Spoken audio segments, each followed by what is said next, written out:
Ladies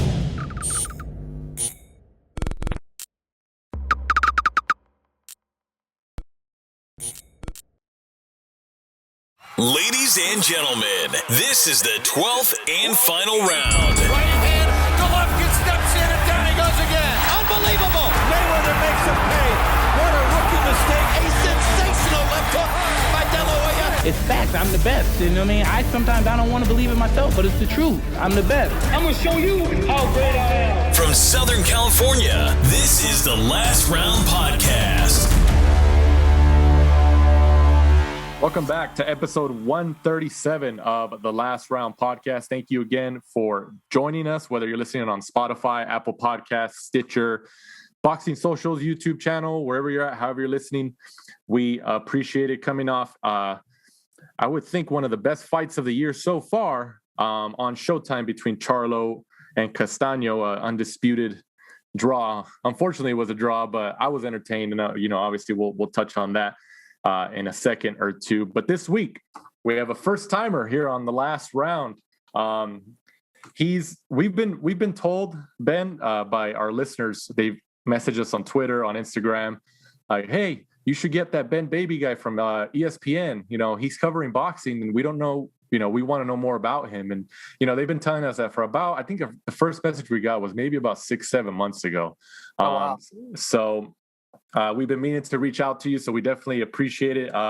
If you're wondering whose voice that is, that's ESPN's Ben Baby. He covers the NFL, specifically the Cincinnati Bengals, for ESPN, and has also been covering the sport of boxing for the last 2 or 3 years or so. Ben, we appreciate you coming on this week on the Last Round. Yeah, appreciate you having me on. This is, I told y'all in kind of the pre-show meeting, this is my first boxing podcast, period. And it's funny when I do, like you said, I cover the NFL, and have been covering football basically almost as my main beat since, I've been in the business. And everybody always asks me, well, what's your favorite sport? And I always tell them, well, it's boxing. And they're like, wait, really? And I said, oh yeah, of course. I mean, it's always been my favorite sport, ever since I really got into it. I tell people all the time, every other sport is basically just a metaphor for boxing. Like boxing is the ultimate sport. Like, like in football, like you'll see a team score a touchdown in the fourth quarter and you'll go, oh, was that the knockout blow? Blah, blah, blah. And I'm like, no, you can actually see the knockout blow, and you can actually see when someone gets knocked down in boxing. So it's really fun, and I've had a blast. I've actually been doing it for ESPN for really in this capacity for about the last year or so, and it's been an absolute blast, especially during COVID. Another thing to stay busy. So I've had a lot of fun doing it. I appreciate the listeners, saying that. It's very kind of them to do so. Sometimes, as a writer, you wonder if anyone's ever reading any of your stuff, even at a place like ESPN. That's still a fear you have, and even though the numbers kind of say otherwise, it's good to know, you still kind of have that fear, like, oh, is anyone actually reading some of the stuff? So it's kind of nice to know, and I appreciate the kind words. Awesome. Yeah, we definitely appreciate you taking time out of your busy schedule to jump on with us this week. As I mentioned just before we came on air, Ben, we kind of want to start with like your background, pretty much how you came to be in the journalism game in the United States, obviously, and obviously eventually how you were tasked with covering the sport of boxing. Did you request it? Were you asked by, maybe the higher ups at ESPN? Because obviously, like you mentioned, your main beat is the NFL, Cincinnati Bengals specifically. But you do dabble in some boxing, which is, we definitely appreciate when others from other sports definitely lend their talents to our sport. How did you start? Well, let's start, I guess back in the day. Did you always want to be a reporter / journalist growing up? When did you know that you wanted to get into that game?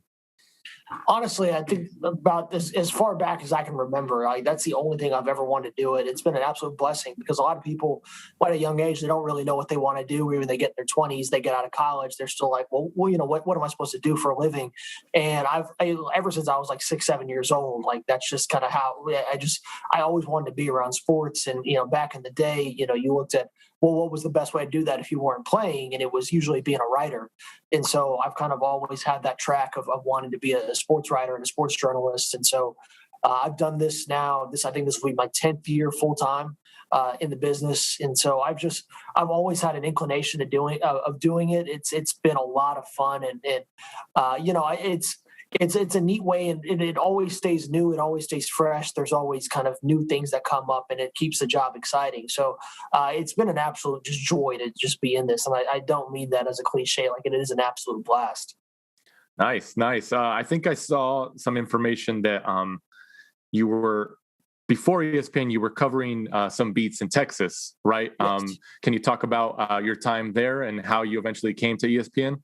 Yeah, so the way it works in Texas, and this is going to be really weird for the UK listeners, like if they've seen Friday Night Lights, this may explain it a little bit, but, we take our high school football seriously in Texas. And so in football in general, it's very much like ingrained, like how you, the understanding of it, how much people care about it. It's a really big deal. So naturally, basically all the top sports writing jobs at every publication generally revolve or involve football. And so I started out covering high school football. Early on in Denton, Texas. I went to school at the University of North Texas. Then I worked at the Denton Record Chronicle, then went to the San Antonio Express News, covered high schools there, covered college football for the Dallas Morning News, which is one of the bigger papers in the entire Southeast, and always had a great record of a great sports section. And then I've been at ESPN since 2019. And what's funny is that this is the third job where I have a primary job, but then along the way, they've kind of lost a boxing writer, and they've said, "Hey, you like boxing? Do you want to cover this?" I'm like, "Yeah, sure, why not?" So it's weird. This is the third time this has happened where I've just kind of stumbled my way into boxing coverage. So I'm kind of used to it by now, and I'm not complaining one bit. So they asked you. It wasn't like you volunteered. Like, they came to you like, "Hey, aren't you a boxing fan? Do you want to cover this?" Well, I told them from the beginning, like during I think when I went to during the interview process in Bristol, I nudged somebody. I said, "Hey, if Dan Rayfield or if anybody needs some help, I'm more than happy to help out and pinch hit." And for me, like, I think, I am a boxing fan, but secondly, I think boxing has always lent itself to really great storytelling. And as much as I love sports, I absolutely love great sports writing. And if you go back and you read, as a junkie, stuff from the 50s and 60s, especially when boxing was at its heyday, and you see a lot of these great eras, it was also great eras of sports writing. So you had, really great guys, like AJ Liebling, Red Smith, Jimmy Cannon, you could Frank DeFord, the list goes on and on. W.C. Hines, like the list of great sports writers in America in the 20th century. A lot of them, wrote about the boxing at some point in time. I mean, you Norman Mailer, wrote a great story, Ego. That was a big thing. Mark Cram, Lottie, he's great about Ali Frazier. I mean, there's so many great, when you look at great sports writing, and that was really cool for me to see as I took sports writing more seriously. You saw so much great boxing coverage, great storytelling and great writing. So it's been a lot of fun. I think that's really, you can tell some really great stories in boxing, which is why I've always said, as much as I'm a fight fan, I'm also a fan of my craft as well. And I want to see what I can tell in that space.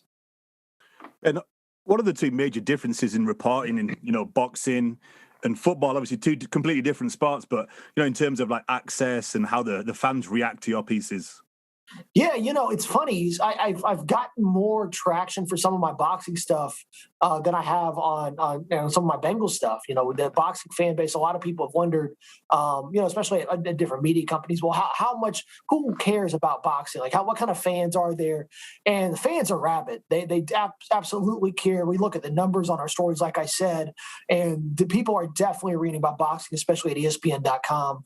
We've been really invested. We just hired Mike Coppinger, which is great. I joked with him. I said, it's good. Now we can stop getting beat on stories. We just hired you so you can break them for us now. And Cop's been phenomenal. What's funny is boxing, it's a little more open. By and large, you're able to get a hold. People are a little more accessible.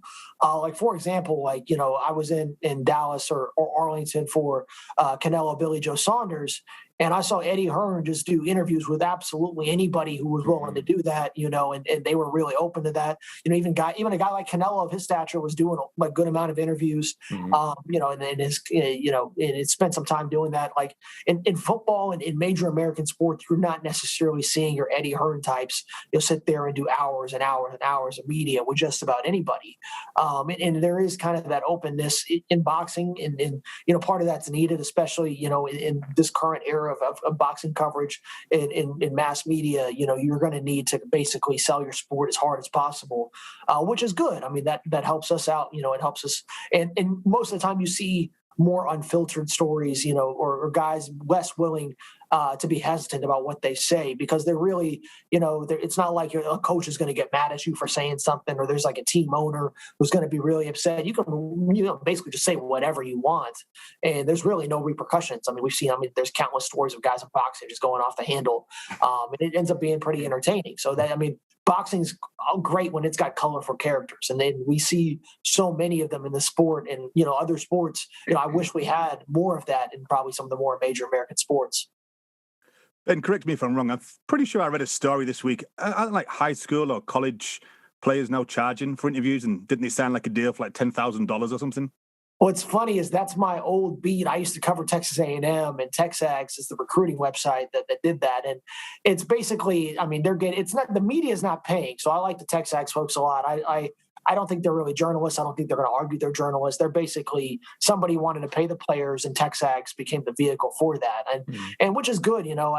Let's be honest. I think anybody who's been around college football has understood that there's a chance players have been getting paid under the table for quite a long time, and which hasn't been legal and allowed by the NCAA. And basically, that what we saw, maybe just a little bit, maybe just a little money here and there. Like if you've covered college football for like 2 seconds, you've heard a story that you're like, that sounds like, I can't prove it, but that sounds like it should be true, which means they're cheating pretty well. So I think that's kind of an example of that. You're seeing the players, the media company was essentially the middleman for the payment to be made, which is fine. I mean, guys, listen, I hold the same view in boxing as I do football, is that if you're willing to put your body on the line for entertainment and suffer physical punishment, you should make every dollar possible. That's why I'm not upset when boxers, want to make more money, when football players, say, we need money. Like if I'm in the NFL, if I was an NFL player, I'd say, yeah, I'm against the salary cap. Pay me every dollar I possibly can get.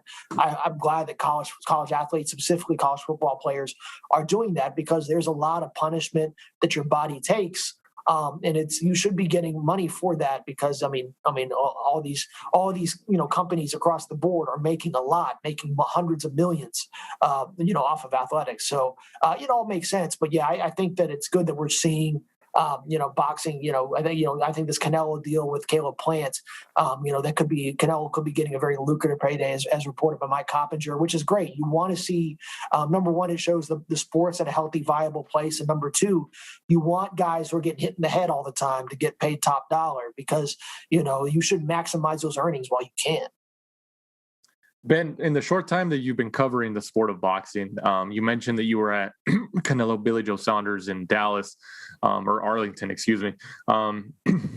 What, in any interviews that you've conducted since covering the sport, which one stands out the most to you?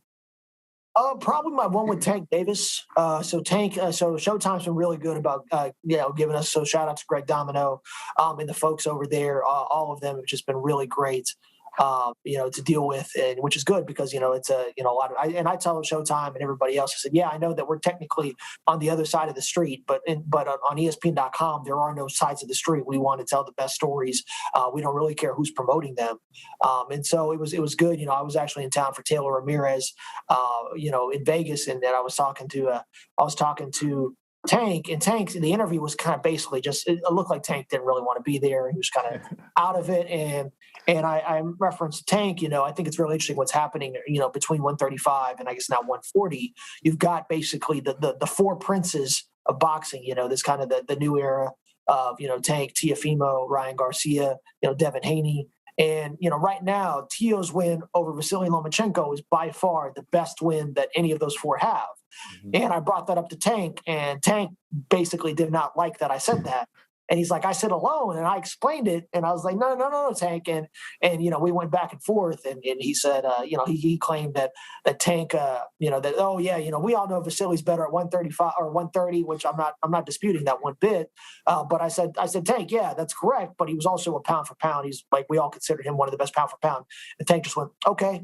And then we went on, and it was a spicy interview, but it was fun. Like, it was a good amount of back and forth. I think Jermell Charlo's got a little upset that I did not have him in our pound for pound top 10. I think we quickly saw why he wasn't in the pound for pound top 10. But I'll be honest, I think if Jermell had beaten Brian Castano, I think you would have had to put him, even if you didn't think he was one of the top 10 fighters. And here's why.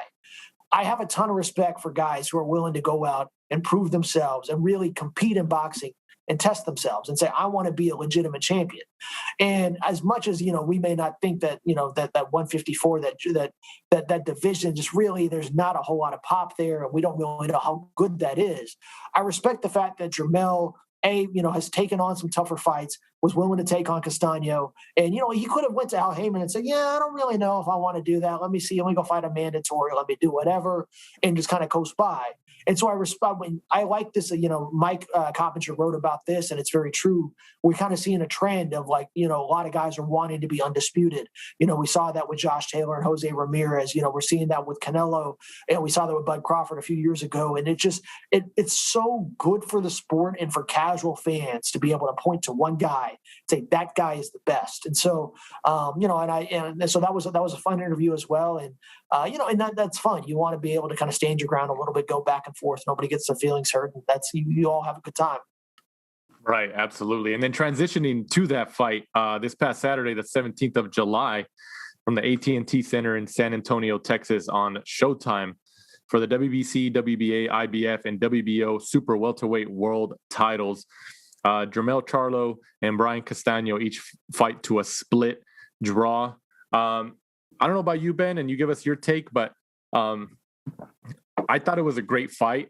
It was very competitive. And I think that one scorecard that I think gave 9 rounds to Jermell Charlo, I believe it was a 9 rounds to 3, 117, 111.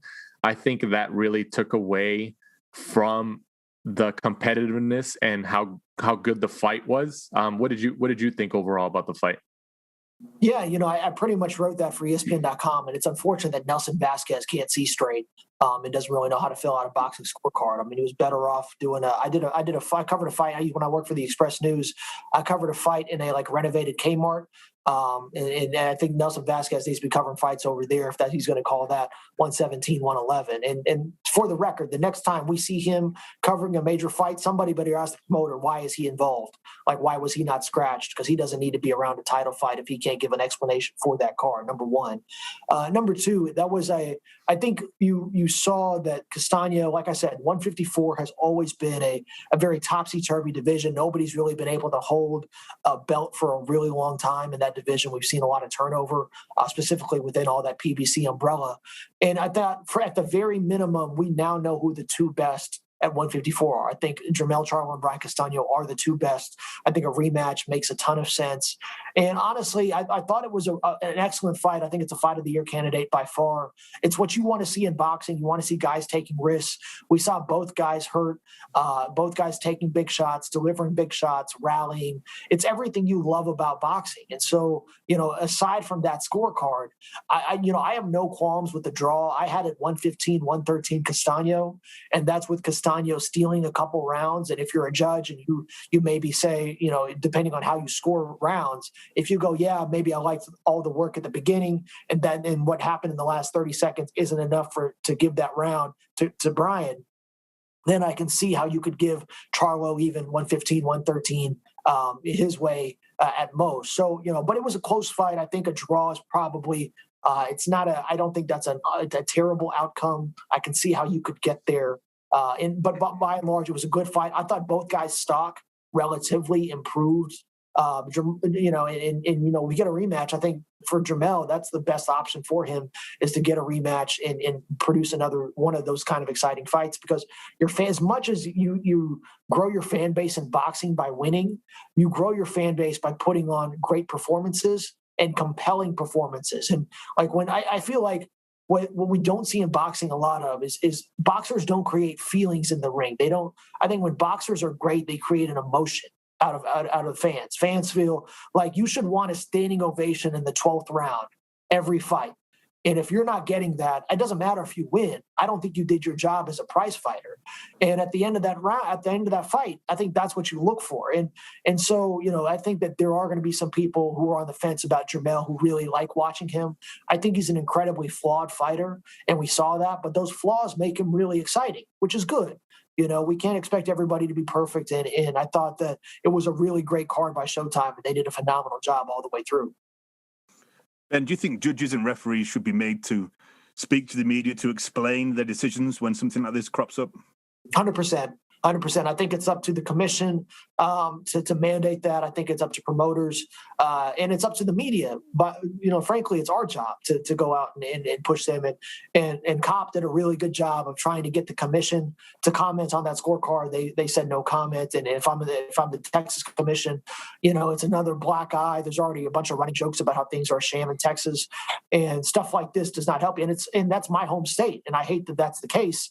But that's the truth of the matter. And so, in other sports, you have pool officials or pool reporters, like say, for example, the NCAA, the March Madness tournament. Like if there is something that goes completely haywire, there is one reporter who is tasked with going and getting the explanation for what happened. And the referee will give the explanation and then we move on. But they will have to account for it.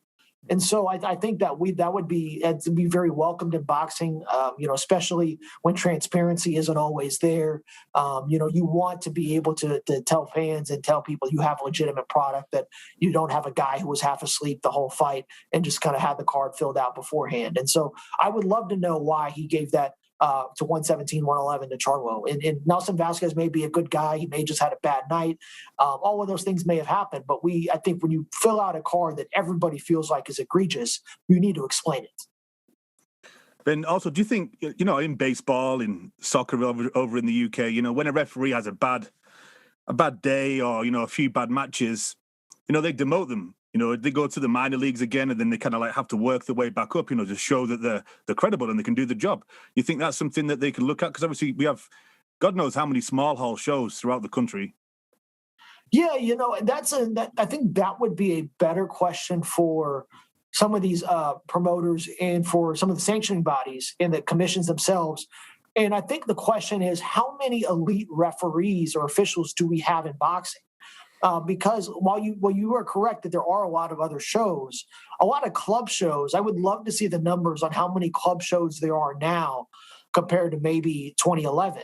And I'm talking about, cards that maybe have a regional audience that are kind of big in different places, not necessarily big network cards, but those are where you're going to get you're going to cut your teeth or maybe you get on the undercard and put some work in. But I would agree there has to be some punishment, like in other sports. Like if you're in American football, for example, same way like in soccer, if you're not cutting it, you will be demoted and you will be replaced. And that is very, very true. And I think referees judges have a very tough job. It is not easy, especially live. When you're ringside, it is so much faster. Watching the sports on TV, it's so much easier to do. You got the benefit of replay. Everything is happening right. It's a lot slower when it's coming through your TV than it is in real time. So it is a very difficult job. But on the other side, they're professionals, and that is their duty. So if they can't do it, then maybe somebody else underneath them can. So I think that is something that should be explored and looked at. And I think, us and boxing media have always got to be asking these type of questions, saying, how can we make the sport better? Because there is no commissioner, there is no central governing body. So it's up to the fans and the media to dictate what kind of product they're willing to take. And so, there is a lot of benefits in that we can basically dictate a lot of, what we want, changes we want to see in the sport. But that's also a pressure and a burden on us that doesn't really exist in other major sports. Ben, what's your take on 10-8 individual round scorecards? Because I believe one of the judges, it was one of them who scored it, I think 114, 113, had one of the rounds, I don't know if it was the 8th round or one of the middle rounds. 10th, I think it was the Charlo where he did everything but drop Castano, I believe. Right. It was the 10th. Yeah, that's it. So yeah. what's your take on that, Ben? When there's no knockdown and Because it's a rarity we see in boxing. You never see too many 10-8 rounds when there's no knockdown. What's your take on that? Yeah, it is. It's very rare. We've seen it before, but like you said, it is very, very rare. I could see the argument both ways. I think it depends on the judge. I think that Castano earned the benefit of the doubt because it's only two things. It's either he goes to if he's really getting hit that bad without going down, then you have to say, should the fight be stopped? If the referee determines that the fight should continue and he didn't go down, I wouldn't punish the fighter for getting licked if he kept his knee up, if he didn't touch the canvas. I think that he should be rewarded with a 10-9 round. But I know that there is a school of thought and a philosophy that just because someone doesn't go down doesn't mean it's not a 10-8 round. But then at what point do you say, well, why not a 10-7 round? Do you think you should have went down twice? Why not go there? But it's interesting, like in the UK, we see a lot of 10-10 rounds. Like it's very much a thing over there. Or you see, and I think that's kind of lazy judging. I think you should be forced to pick a winner of the round. And even if there's not a whole lot, you should have a set of criteria as to what you kind of filter through whenever it's that tie. Because I have a bigger problem with the 10-10 rounds with the 10-8 round, because I can understand the logic behind a 10-8 round, but a 10-10 round, that doesn't make a ton of sense to me. But we see those a lot in the UK, which I find fascinating. And I do wonder I know in Vegas, in California, a lot of the judges and some of the referees actually cover both sports. They cover MMA and they also cover boxing. I do wonder if that's creeped over from MMA, because if they have a dominant round, sometimes they will score it 10-8, because obviously there's no such thing really as a knockdown in UFC because it's just part of the game, right? Right. And that's a very fair point, and that's also why, honestly, I don't like UFC. I've never been able to get into MMA. I just can't do it. I think the knockdown is the most beautiful thing in sports. I think it's like a microcosm of life. And I know it's a very weird, like a strange tangent that we just went on here, but I'm going to finish it. I feel like in life you get knocked down and you basically have to ask yourself, do I want to keep going? Do I want to continue? Can I battle back from this? Whatever the setback is in life. And boxing, in the MMA, you don't get that chance. If you get knocked down, if someone gets a good position on you and wails on you, that's over. You don't get the chance to answer. And in boxing, think about all the great drama we've had. Some of our favorite fights where guys got off the canvas. The prime example is Charlo-Castaño won. And also another tangent. I have an undefeated amateur record of 1-0. I lost my USA Boxing Passbook a long time ago. I did a fraternity fight night in college my last year, and I was so out of shape. I did not train for it. And by the third round, I remember there were 3 1-minute rounds, and I went to my trainer after the second round. I think I broke the guy's nose in the second round, but I was gassed. I couldn't go. I just hit him with a bunch of uppercuts, and I was gassed. And I was like, I said, I'm done. And the trainer was like, no, you're going back out there.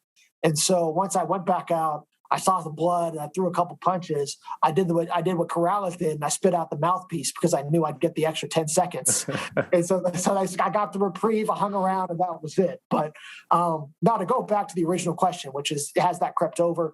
That is a fascinating situation. But I will argue that the 10-8s have been around probably for that philosophy. It's more of an old school philosophy, if we really want to be honest. So that may predate a lot of MMA and UFC, but that is, while it's rare, it's still, we do see it from time to time. So I get both sides of it, but I don't think that the fighters should be penalized if they don't go down.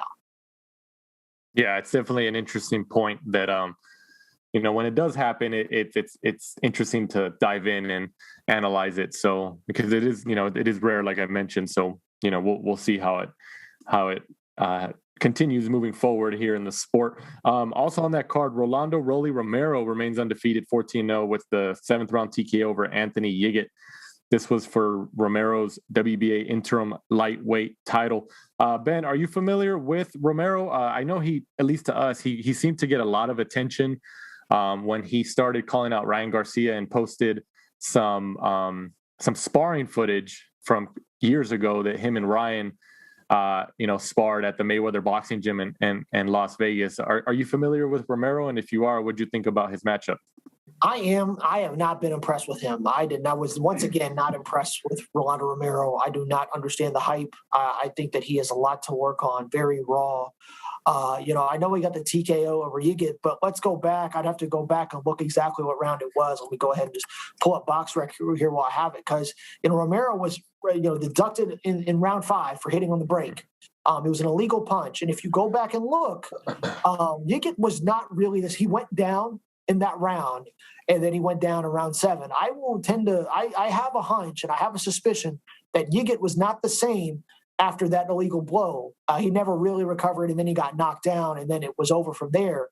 And up until that point, Romero was fighting. Usyk was complaining about an elbow that was thrown. We saw some rough housing, and Romero was just not polished. And if you're a fighter of that kind of caliber, you don't need to be rough housing. You don't need to be throwing dirty shots. Just go in and do your job. And this is not the first time that we've had these questions about Rolando Romero. I believe that there was a fight of his, I want to say last year or maybe the year before, that was the Jackson Mariñez fight, where a lot of people wondered if he lost. And I think the judging was pretty bad that night. I thought he lost that fight. And if depending on if Usyk looks like he did early on, I thought Usyk was doing some good things, was boxing really well. And I was not impressed with Romero, and I didn't see it, and I still don't see it. And he's got a lot of work to do. I kind of said the same thing about Tank when he was on the Mayweather-McGregor undercard. He tried the Roy Jones Jr., the behind the back, and then the weave, and just completely missed. I'm like, listen, buddy, chill out. You got some ways to go. But to Tank's credit, he has improved tremendously over time. He's gotten more impressive. So Romero can do it. He's only, I think he's only 25. But what we saw against that level of competition, to be fair, Usyk was overweight, a late replacement. It was a tough task. But by and large, if you take the fight, you take the fight. And what we saw technically from Romero, just not impressed. And I do want to see more from him if we were going to take him seriously. And I think he called out Tank or whoever. Somebody good. And I'm like, listen, buddy, slow your roll. I know you want the easy paycheck. You want that to come easy, but you got to earn those dollars, and you got to earn the way to get those fights. And right now, I just don't think he's anywhere near ready for that. So you mentioned the 4 princes within that division, Ben, Garcia, Lopez, Haney, Tank. Do you think Romero loses to all of them right now? Oh, without a doubt. Yeah, that's not even a question. That's right. I think Devin Haney, basically shoe shines him. Granted, I may not be the most entertaining, but he shoe shines him for rounds.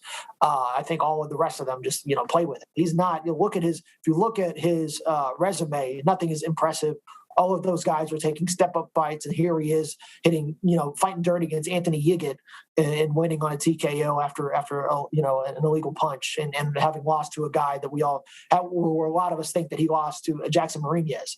The 4 princes ain't losing to those guys right now. So Romero's got a lot of work to do, and like I said, it can be done, but I am not on the Rolando Romero hype train. And it's kind of a trend in boxing we're seeing, where promotional companies and managers and fighters, they're all wanting to fast track the process, and we're seeing guys who are probably, let me find the best way to put this. We weren't seeing. Correct me if I'm wrong, but maybe 10 years ago even, we weren't seeing 8-round card fights as the main event. And Ryan Garcia, we've seen some 8-round main events. We've seen that with some other guys. Maybe a guy like Teofimo Lopez, being the main event on a card, when he's not fighting for a belt, anything like that on a major network card. We're not really seeing that. And we're seeing this rush to kind of push guys through faster, get them all the fights, really accelerate their careers. When A, that may not be in their best interest, and B, we don't really know where their skill set's at. Historically, these guys may have been buried on an undercard on a card sheet that maybe had 3 title fights. They were not the co-main. Rolando Romero should never be in a co-main. That he's not at that caliber. And but it's not exclusive to Showtime. We see that with Top Rank, we see that with DAZN, we see that across the board. Every promotional company, this is a trend where guys who shouldn't be basically on featured bouts are in featured bouts, when really like Edgar Berlanga is a prime example. Berlanga is a prospect still, and he's being marketed as a top draw. And, he's had the knockout streak that finally ended. I think Top Rank's done a very good job of marketing him. Like I think it's incredibly gimmicky, but it doesn't matter because it works. Because a lot of people, like when we were out there for Canelo BJS, like people were shouting for Berlanga. And I was like, oh, this is real. So, good for Edgar, and good for, all of the, people that are working with him, and Keith Connolly, his manager, and sorts of that nature. But I just think that you're seeing a lot of those types, guys getting rushed, and Romero I would put in that category. Like he needs to kind of take a step back, really, instead of calling out big names, really wonder, why am I struggling with Anthony Yickett? Why did I struggle with Jackson Martinez? Like what's going on here where I'm not breaking through? And I think if he's answering those questions, then he'll get those fights and maybe he'll be competitive in those. Yeah, absolutely. I agree with your sentiment, Ben. I think he, his hype is a lot larger right now than his actual talent in the ring. So he still has some things to prove. He has to get in there with a contender, somebody who's proven at 135 pounds, and see what we can do. If he dominates them or whatever, then it'd be a different story. I feel like, the opinions on him would change, but we'll see how his next fight turns about as he moves forward. Also on that card, Amilcar Vidal gets a majority decision win over Emmanuel Alim.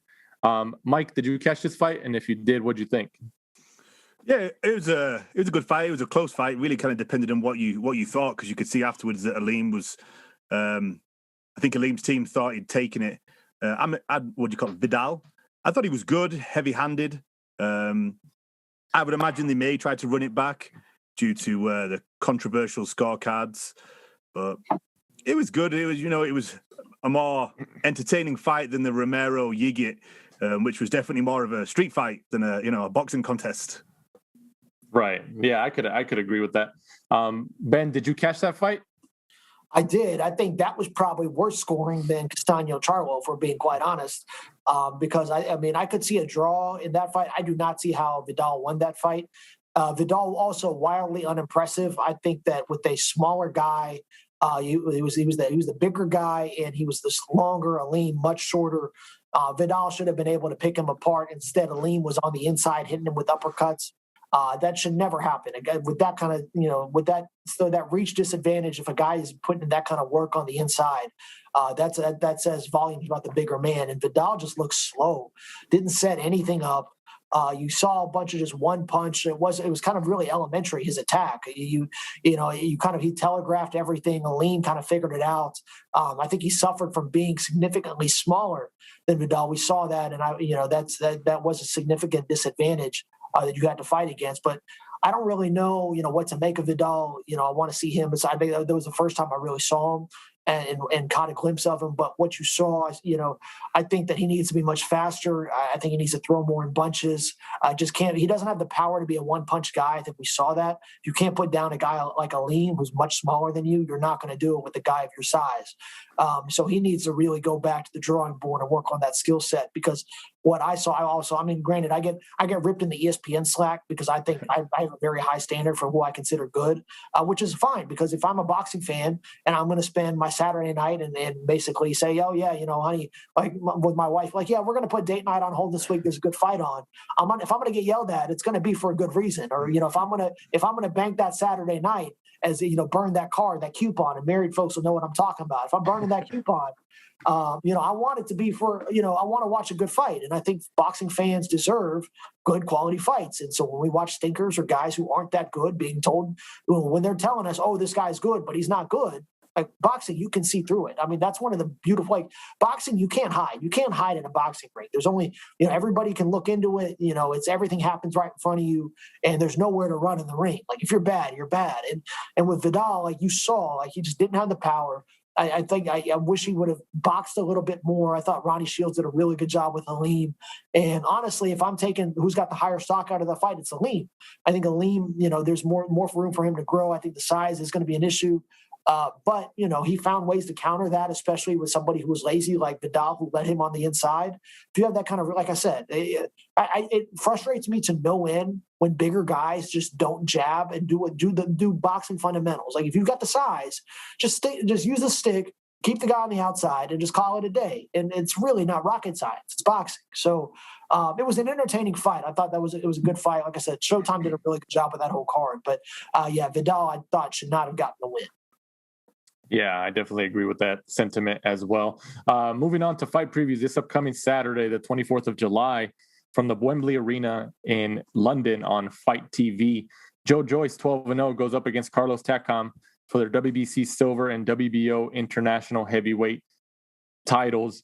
This is Joyce's first fight back, I believe, since his stoppage win over Daniel Dubois. What do you think about Joe Joyce, Ben? Before you start, would you use a coupon for this? I would not. I would not use a coupon. This is I'm saying, honey, we're going out. Let's go get dinner. Let's do this because guess what? I got Spence Pacquiao coming up. We've got other good fights coming up this summer, so I'm not burning a coupon on Joyce-Takam. And it's not really in. And I enjoyed Joyce Dubois. I thought that was actually a really fascinating match because Dubois was really winning rounds and he was up on the scorecards. But Joyce he's just using that jab and just really putting in. It was almost like working to the body, but instead he was working Dubois' eye. It was like, you say, in the later rounds, that body work's going to pay off. Well, in this case, he was just using the jab so well that eventually the fight just no longer could continue. And I thought that was actually a really beautiful game plan that worked out. So it's really not a knock on Joe Joyce. I just don't think I don't really know what the ceiling is for either one of these guys. I don't think that either one of these guys are top heavyweights. I think that Takam is like 40 years old. He's got 5 losses. I don't really know what we're going to see from him. I expect Joyce will be the heavy favorite, as he should be every time Takam's had to step up. He's been an opponent that he's that guy that promoters use fans have heard of him. So he'll sell, but he's not going to win. So he's perfect. He's a perfect opponent. I've heard of that guy. He's like Gabe Rosado. I've heard of that guy. He's probably going to lose. And then, Rosado does something like he does and beat Beck the Bully, which is great. The world needs more Gabe Rosados. But I just don't know when you look at the heavyweight realm, what's the point? What's next? And when boxing, we always ask, well, what's next? And what is Joe Joyce going to show me tonight or Saturday that I don't already think I'm going to know about him? And so, we'll see. Maybe he changes my mind and does well, but I will catch the highlights later. And this will not be a coupon night for me. No. Mike, what do you think about the fight with Takam? Yeah, I think Ben summed it up really well. I honestly think Takam is tailor-made. Good opponent, kind of Chisora-esque, just kind of comes towards you. And after seeing what Joe Joyce did to Daniel Dubois with that jab, I don't see Takam lasting the full 12 rounds. To be fair to him, he did have a full camp this time. Takam is the sort of heavyweight that kind of just gets called up after, on a 4 or 5 weeks notice. Whereas for this one, he has had a full camp. So, maybe we may see a bit of a better performance for him, because it's really, it's win-win. He wins this and I think he becomes a WBO mandatory. So maybe Takam's like, you know what? I'll do the full 12 weeks. I'll go in, I'll try to win instead of, this kind of really turning up for a paycheck. But a good Joe Joyce, Daniel Dubois, Joe Joyce, I think he gets the win. He has such an awkward style and he looks so slow, but it's effective when it works. Right. Yeah, I agree with that. I definitely agree with that. Moving on to the news and notes section of the episode. Ben, as you know, this weekend, this Saturday specifically, was supposed to be Tyson Fury against Deontay Wilder 3, but it was obviously canceled. They reported that Fury came down with COVID and then, other situations involved. Recovered quick and went car shopping. Yeah, it seemed to recover quick. Ben, what's the latest, obviously since this would be a joint pay-per-view between Fox and ESPN, from your side, what's the latest news on this? Are we going to see it before the end of the year or what's going on? Yeah, I believe Mike Coppinger's ESPN's Mike Coppinger's reported that it will happen this fall. And let's be honest, there's no getting around it if you're Top Rank.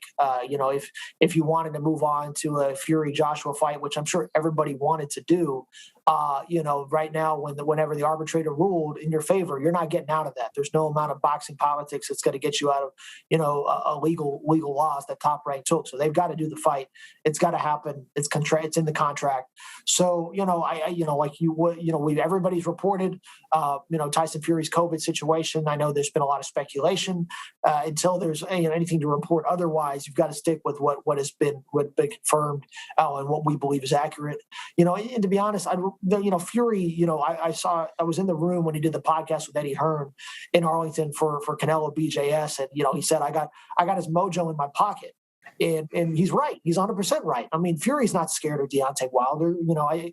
He's been in camp. He was out there. He was putting in, round work with Billy Joe ahead of this. We've seen him training. And to be honest, I don't think he's going to really, he knows the blueprint and he knows what's going on. And he's really, I think both sides are looking forward, him and Eddie Hearn, both looking forward to that Fury-Joshua fight. So, I don't think that Fury is ducking or needs extra time to face Wilder. I just that seems kind of ludicrous given how Wilder was handled in the rematch. So, I think right now we're all seeing, we obviously saw that Matchroom announced the Alexander-Usyk, Anthony Joshua fight, which I think is a dangerous fight for Anthony Joshua, a very dangerous fight. And that's a big risk that may end up undoing everything. I mean, a lot of people don't think a whole lot of Alexander-Usyk at heavyweight, but that could be a problem and really mess up a lot of people's money. And then Matchroom and Top Rank are going, well, maybe we should have handled this thing earlier and then maybe not had this thing ruminate for so long. Ben, when you saw those pictures of Tyson Fury, obviously with fans in the hotels and stuff like that, and then you went car shopping and they put a picture on the website, did you or Mike obviously see those and think to yourself, hey, we could have a good story here about maybe a fake COVID case or something? And did you put your detective hat on and off you go? Yeah, I think that everyone is always spectacle in boxing, especially I can't remember who it was. So when I was in San Antonio, I want to say it was Mikey Garcia. I don't want to slander Mikey unnecessarily, but there was somebody who was supposed to fight at the AT&T Center, which is where the San Antonio Spurs play. It's where they had Charlo-Castaño. It's the biggest arena in town aside from the Alamo Dome, where Canelo's fought before. But it's the biggest arena that's not a stadium. And somebody pulled out with an injury. I can't remember what the fight was. Well, when they remade the fight, they did it at the Freeman Coliseum, which is significantly smaller. And I was just like, I wonder why they ended up having an injury and then they go to a smaller venue. That screams to me maybe they didn't get the tickets they needed to kind of pull out. So, that kind of situation, you wonder, okay, well, whatever. And I thought it was an interesting note. I'm not going to say it was a fake case or anything like that. I will just say I thought it was interesting that in Mike's reporting, he pointed out that they were going to get additional publicity through the football weekends for this fight, which is going to help the pay-per-views a lot. But I think this fight will, this is a weird fight. It's obviously been thrust on a lot of people. It's I don't think it's in anybody's best interest, but it's contractually there for Wilder to take. So he's going to take it. I don't really know. I mean, I guess he needs the fight as much as anybody, but I don't really know what it's going to change. I think we all know I think we all have a hunch as to what's going to happen. But, I think that, when you see that, I don't fault, if what we believe to be is true with Fury. And honestly, I could see Tyson Fury being the type of guy to say, yeah, maybe I test negative. I'm just going to go around and do whatever. It's Tyson Fury. You can't, the heavyweight champion of the world can basically beat up anybody on the planet. So who's to tell him what he can and can't do, even if it may be a little reckless. But that close, testing positive, that close to a fight, if that's indeed the case, which we think it is, can be a problem. I think a prime example of this was Jamel Herring last year, tested positive for COVID. And then I can't remember who the opponent was, but Jamel just did not look very good. And I talked to his trainer, Brian McIntyre, and Bomac basically said that they were kind of like, it sounded like he said, oh yeah, we're in a good place. But, it sounded like the way they were ramping up, it just maybe was a little too early. And it was Jonathan Oquendo. It was the Herring-Oquendo fight. And I thought Herring straight up quit that fight. I think I wrote it. I said that, and Bomac hasn't called me back since, but it's true. I thought Herring quit. When we wrote that on ESPN, I was like, he looked for the easy way out, and maybe that COVID situation played a role in it. And with this much money on the line, and Deontay Wilder still a live opponent, still has a right hand that can really put you down if it hits you right. I mean, who's to say Tyson Fury gets up from that again if he gets hit the right way? And so, if you do think that that's going to be an issue, it's not worth risking a potential a mega fight with AJ if you end up losing this and it hurts your cachet, and then you've got to go get the belts back and all of this. So, I could see the reasoning for pushing this fight back just from the Fury camp, just to be totally sure. Ben, since we're talking about Top Rank and ESPN and their kind of link up, I'm sure people listening to this are going to be like, well, of course, Ben's going to agree with Tyson. He's with Top Rank, who are with ESPN. How much freedom do you get in what you write? Like, can you just put anything forward and it's accepted? Or have you ever put anything and they've kind of said, we have an affiliation with Top Rank. You can't really write that, Ben. Yeah, I'll put it this way. My phone hasn't rang yet that I've been too critical of people and from anybody. It's been, whether that's Showtime, PBC, Golden Boy, Top Rank. Nobody said, we're doing this. And I think that, I've been plenty critical of Top Rank fighters. I've said, like I said, I thought Jamel quit against Sequendo. I thought there have been some cards and I'm like, oh, that card's not very good. In some of these fighters that Top Rank has, I think Top Rank and PBC have the same problem. Sometimes they silo their fighters, and I don't really know how good they are because they're fighting. It's basically this created ecosystem for them. They're not really being challenged.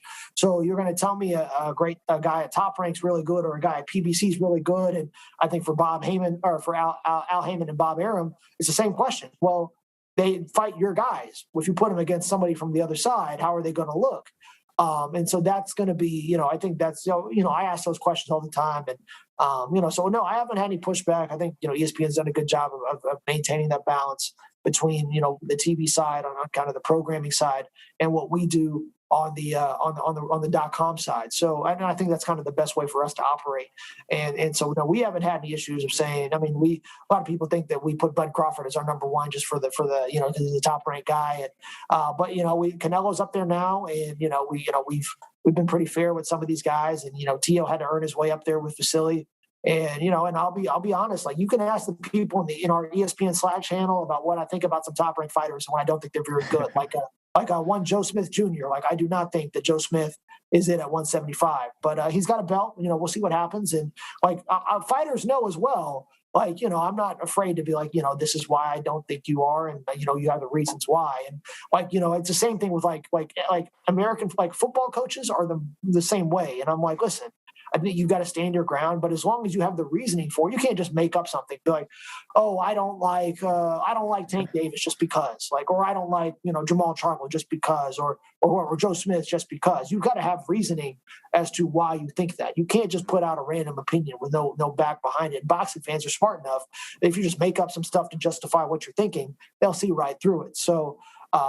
We've all been wanting Bud Crawford to take some better fights, and we've wanted, PBC we want Spence Crawford to happen. We're fight fans too, and we want what's good for fight fans is good for the industry, everybody in the industry, because that's kind of how the whole thing works. So, I very much, and especially in boxing right now, and I think media is required to kind of be the truth tellers in boxing, and we have a platform at ESPN.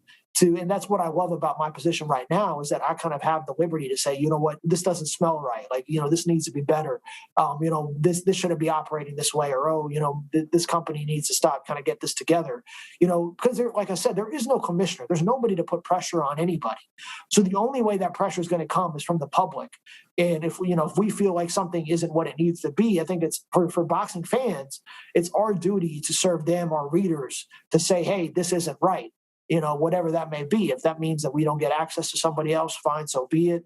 If you want to run that route, then that's fine. That's their prerogative. But I think if we really want to do what's best for boxing, it's to call a spade and tell the truth, because, boxing a lot of times, there's really no oversight and you can do whatever you want. And so the last resort is for media to be brutally honest, no matter their promotional affiliation, because that's not only, good for our business, but it's good for the business as a whole. Some recent news also, I think that was reported, I believe today or sometime this week, from your colleague at ESPN, Mike Coppinger, said that Canelo Alvarez and Caleb-Plant are close to a September fight that's likely to be on Fox pay-per-view in Las Vegas. What's your take on that fight, and what's the latest news from what you know? Yeah, first off, Cop is just crushing it, man. We were we had a meeting yesterday at 2:00, and we're sitting there and we had like a weekly boxing meeting, and Cop's like, we're on Zoom. We're like, hey, hold on a sec, I got to break this Canelo-Plant story. And so he's just saying, he's like, we're having the meeting, he's just doing that. So Cop's, I'm really happy to have Mike on board. He's been doing a great job, and yeah, I think it's. Canelo should be applauded for going and trying to, become the undisputed champion at 168. It's something that he's been really vocal about. So in Caleb-Plant, I'm sure PBC's thrilled to have, Canelo on their airwaves. Is going to make them a ton of money. I do not think Caleb-Plant has a shot in hell of winning. I basically wrote that on. I think it's going to take a lot of things to go really, really well for him. I think he has Mike and I were talking about this. Like, Caleb-Plant isn't a bad fighter. It's not that Caleb-Plant is bad. It's that Canelo is really, really, really, really good. And the issue that Billy Joe had, I think Caleb-Plant has to an extent, is that I don't really trust Caleb-Plant's power to really give Canelo problems. And if there's the one thing that we learned out of the Canelo Triple G fights, is that Canelo has a very strong chin. And if you can take that punishment from Triple G and handle that pretty well, it's going to take a lot for, Canelo can pretty much say, I'll walk through your punch and go through you. And I thought, had Billy Joe not gotten hurt or taken the beating he did, I think that eventually Canelo would have said, he didn't care. He just said, I'm just going to walk you down and go through it. Yeah. I don't think Caleb-Plant's got the power. However, I think Billy Joe is giving Caleb the blueprint on how to beat Canelo, and that if you can be slick and you can stick and move and be on the outside, pick your shots and stack rounds early and maybe build a good lead, there's a chance that you could beat Canelo. You make Canelo push, you counter, you kind of let that play into itself, and that is going to be the best route for Caleb-Plant to win that fight. And Canelo's hittable. We've seen that throughout his career. He's improved his defense, his counterpunching, his slips, his head movement, but he's still very much a hittable target. We've seen that if you're a good enough fighter. And I think Caleb-Plant, like I said, it's not a knock on Caleb-Plant. I don't think he has a shot. I think Canelo's just that good. And I just don't know, if Caleb-Plant has the goods. We look at his resume again. We see it against a lot of, PBC guys. He's got a couple good wins. I think the last fight, Caleb Truax, he was a heavy favorite. Truax went the distance, and that's not good. If I'm Caleb-Plant, I don't feel good that a guy like Caleb Truax went the distance, and I got to go face Canelo and really scare Canelo. If I'm Canelo, I'm looking at Caleb-Plant and going, am I scared? No. He'd probably be scared of Arthur Beterbiev if he goes up to 175, or Jamal Charlo, or even Triple G might scare him a little bit still. But Caleb-Plant, I just don't think does that. I'm sorry, Caleb-Plant, if you're listening. But if you prove me wrong, I'll be more than happy to come back on and eat my words. But I think that's going to be very difficult for Caleb to pull that out. Also, recent news that's been reported this week as well. I believe ESPN reported as well. Oscar De La Hoya and Vitor Belfort. It was supposed to be an exhibition initially, and now it's, I guess, an actual professional fight. What's your take on these types of fights? Obviously you include like the Logan Pauls and then the YouTube stars, and then you have, former retired fighter legend as in Oscar De La Hoya coming in to get a piece of that pie. What's your take on that?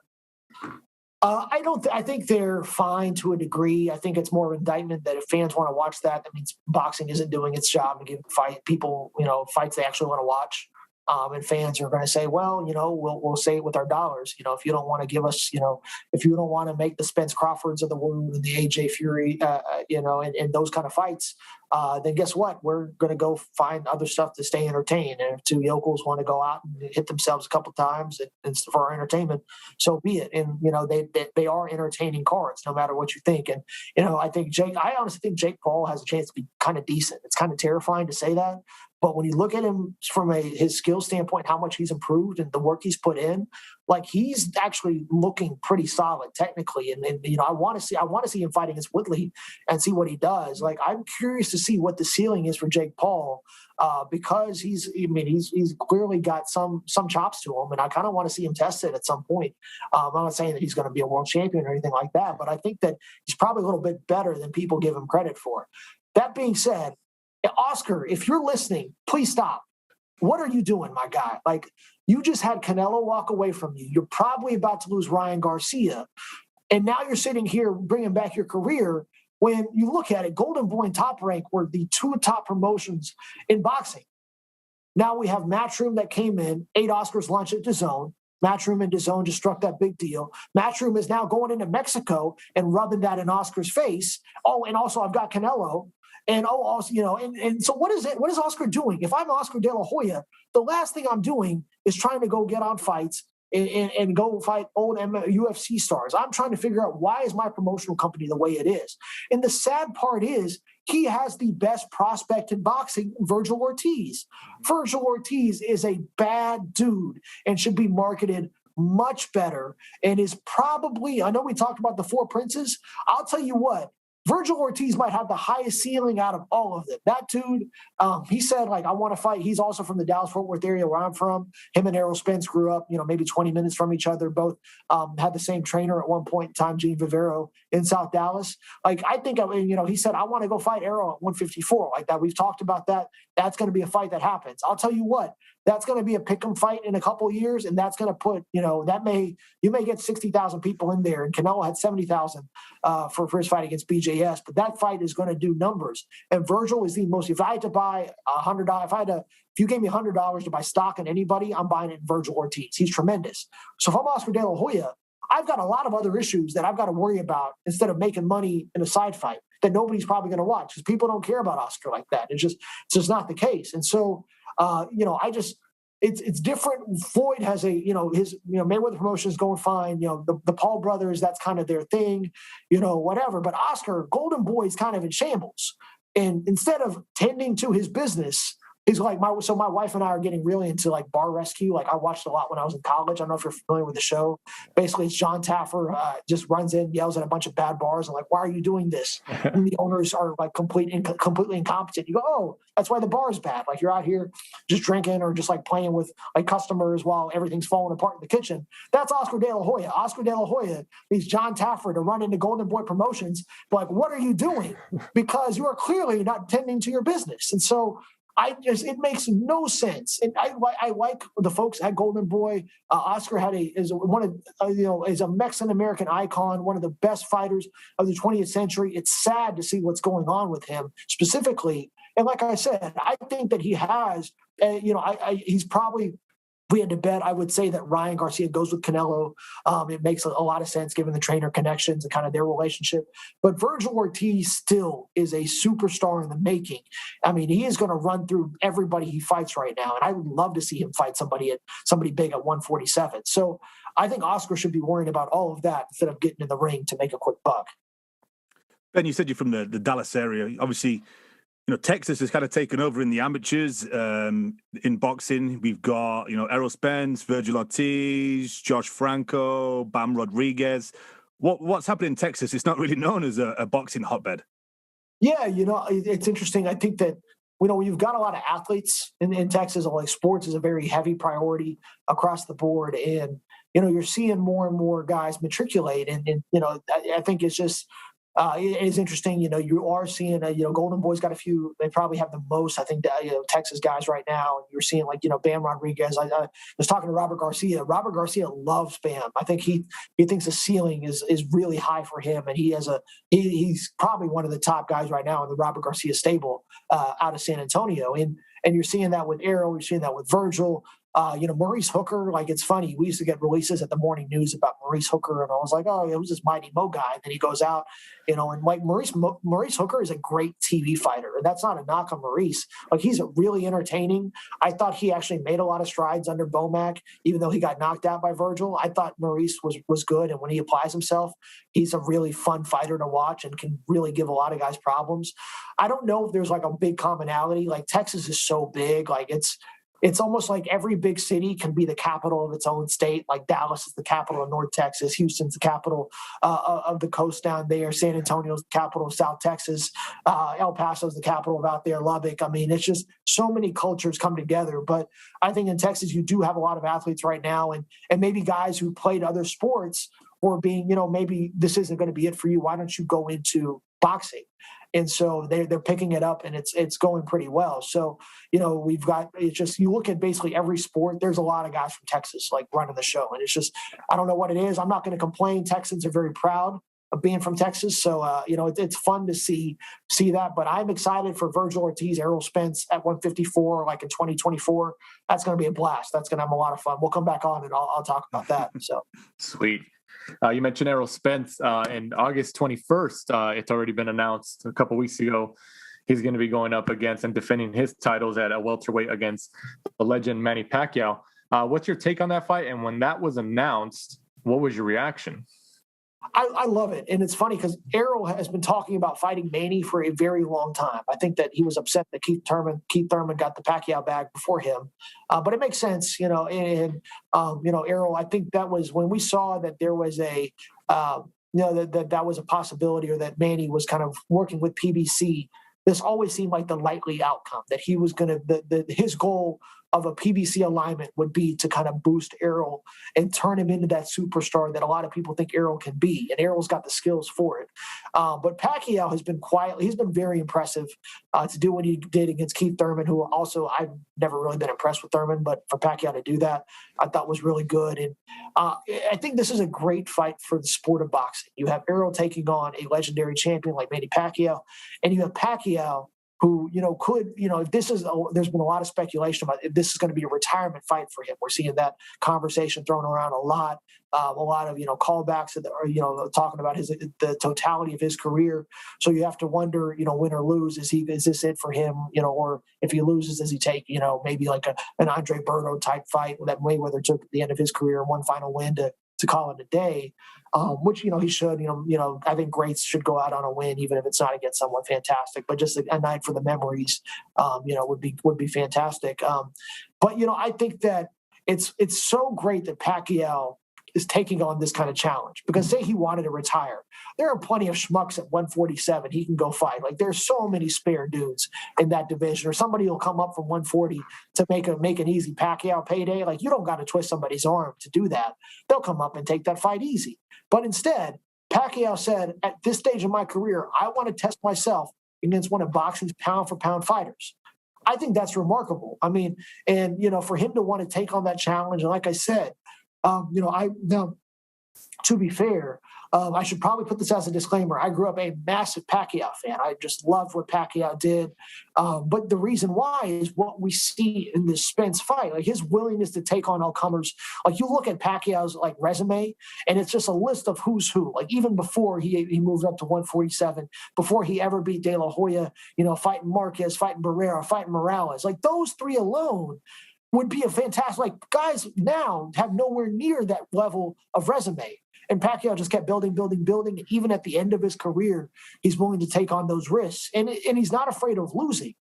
And Pacquiao's everything you want in a boxer, a guy who isn't concerned. He wants to go out, put on a good performance, wants to test himself, wants to be great, and isn't afraid of losing in the process, isn't afraid of protecting his O for marketing. You know why? Because Manny Pacquiao's exciting. And even in a loss, he's still a guy who people love to see because he puts it all out there.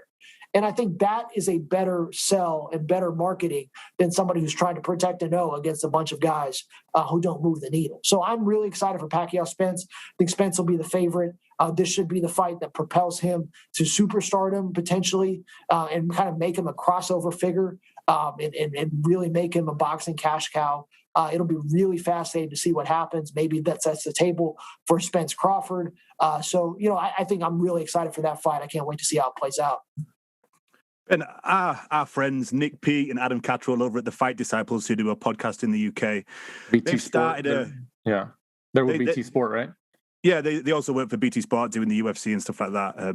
They started a campaign like #BinTheBelts. So I just want to get your opinion on all the different, belts that we see, obviously in boxing, like the WBC, like interim and gold and regular. And do you think we'll ever see a time where ESPN don't recognize those lesser belts and they just kind of talk about the fight and not it's for a WBC regular title and try to kind of push it off as a world title? Yeah, it depends on the network and who's promoting the fighter and what you need to sell that particular card. I mean, you see, for example, Tank and Mario Barrios fighting for a 140-pound belt. We heard that was for a belt. That wasn't for an actual belt. But Showtime said it was for a belt. And ESPN and Top Rank people cover your ears. But whenever they needed to promote Tyson Fury and he didn't have a belt, they called him the lineal champion. So it was a marketing ploy. It's good for marketing to have belts. And the second that Tyson Fury picked up a real belt, he was no longer marketed as a lineal champion, even though he's still the lineal champion. Now he's the WBC champion, and that is now taking precedence. So belts are always they're a vehicle for marketing, but by and large, I completely agree that we need to get rid and basically ignore these lesser belts. Like I don't care if a guy has the WBA regular belt or is an interim champion or is the franchise champion or whatever. Like it's confusing, and readers are confused, casual fans are confused. I like the idea of having the 4 belts, the major belts, and basically going from there, and you say, okay, those are your 4 legitimate champions. But like, if somebody wants to call themselves the WBA champion, but they don't have the WBA's top belt, I'm not referring to them as the WBA champion. And I like what Dan Rayfield did in his time at ESPN. He did a really good job of kind of separating those belts and saying, okay, so-and-so is an interim champion or a regular champion or whatever. Like, we don't need to recognize them. Like fans don't need to recognize that. They can say it on TV all they want. Like for example, Showtime, did what they had to do. I'm not knocking them for doing that. It's their show, and they marketed the Barrios Tank Davis fight as a 140-pound championship fight. When a month ago we just had the undisputed championship fight between Jose Ramirez and Josh Taylor. Like fans aren't stupid. We all know. Like if we had to pick Tank Davis or Josh Taylor right now, I'm probably taking Josh Taylor. And so, and I would love if Tank wants to smoke, like let's have him do that fight. That would be great. That would be a fun fight. We're not going to get it because it's boxing, but that would be fantastic. Why not? But it's up to us. Like I said, I think we have to be the gatekeepers of the sport if we care about it. And we don't have to, I'm all for making the push. And I've said this already in our meetings. I said, we don't need to recognize this as a champion. We don't need to say Tank is a champion because he doesn't have an actual belt, at 140. He's got a real belt at 135. And the WBA does some just crazy stuff, and the WBC can do some crazy stuff. And, that's all. If they want to do that and collect, the sanctioning fees for those belts, by all means, let them make their money. But we don't have to basically water down the sport any further than it is so they can make a buck. We've got to be able to say, yeah, no, he's not a champion. Oh, this is not, this. And some guys are earning one of the 4 legitimate belts against guys who really aren't true challengers. And so we have some kind of paper champions already. We don't need more of them. And I think, like you said, I think it's good that there is this movement to basically not recognize this. And maybe the sanctioning bodies and promoters like, you know what, this is just really making fans upset. Like fans are smarter than people think they are. Media, promoters, boxers, like fans are not dumb. And so I think that if fans continue to be upset that certain fights are being marketed as championship fights when they're not, I think we may start seeing less of that. That would be fantastic. Absolutely. And, on that note, Ben, we know you're not on the West Coast time, so we want to make sure we're, we're respectful of your time. We definitely appreciate you taking time out of your busy schedule, to jump on here on the last round. Before we let you go, Ben, go ahead and plug, your social media accounts and where, obviously people can find your work at ESPN, but anything you got, go ahead and plug it, man. The floor is yours. Yeah, just ESPN.com. On just go to the boxing page, just have it bookmarked. We've got a lot of good stuff up over there. I think we've done a lot of people have questioned kind of our commitment to covering boxing that's been popular on boxing Twitter over the last year. And I think if you've seen anything, I think we were as committed as anybody, hiring Mike Coppinger, having, NFL Nation reporters help out and really cover the sport in unique ways, having content for big fights, and kind of, keeping an eye on the sport and kind of, being a watchdog for the sport when needed. I think that ESPN's doing a lot of great stuff, and I'm excited to be in the mix. I think we've got a great set of fights coming up.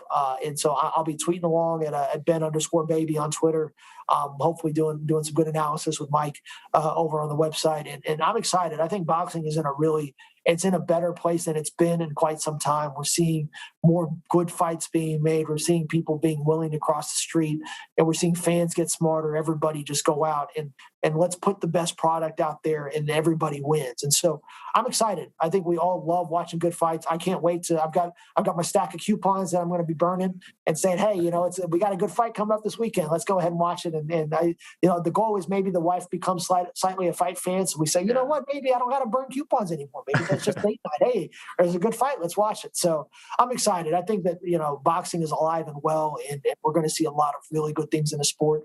And I'm so excited to kind of be a small part of it and cover it. Is it one coupon a month, Ben, or? Say that again, Michael? Is it just one coupon a month? Like, how many do you get in a calendar year?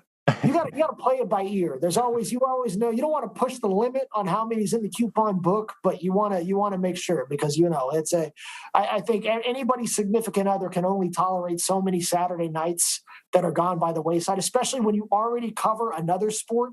It's not like I don't have I already have to be busy during football season. So if I'm burning a lot of free weekends when it's not football season, I'm going to run the risk of a rightfully unhappy spouse. So, you got to keep that in balance. So the more good fights that are out there, the easier, or the more that I'll have to make that decision. But it's a good problem to have. That means that, you're going to get a lot of good content and we're going to get a lot of fights, and fight fans want that. And that's what I think we all want. As we round the finish line here for this week's episode of The Last Round, Mike, go ahead and let our listeners know where they can find us and follow us. We're at The Last Round 12 on Instagram and Twitter, and be sure to join in next week. We'll be previewing the first week of Eddie Hearn's fight camp. Absolutely. Yeah, the last one did well, so hopefully this one does well too. And also for our listeners, we have merchandise available. We had it available for a while with Fit Warrior brand. That's actually the shirt. Well, nobody can see the video, but Mike's wearing... It's a podcast, but I've got it on. Mike's wearing the shirt right now, so we appreciate that. And our big thanks once again to Ben Baby of ESPN. Finally, we got him on after multiple messages by listeners and fans of The Last Round who reached out to us because they want to know more about who this boxing writer guy was. And, we're glad he definitely jumped on and gave us some of his precious time this week. So once again, for our guest of the week and ESPN's Ben Baby, for my co-host Michael Shepard, I'm Danny Z. This is The Last Round. Thanks for supporting and listening to the show. Follow us at The Last Round 12 on social media. Rate, review, and subscribe. This is The Last Round Podcast.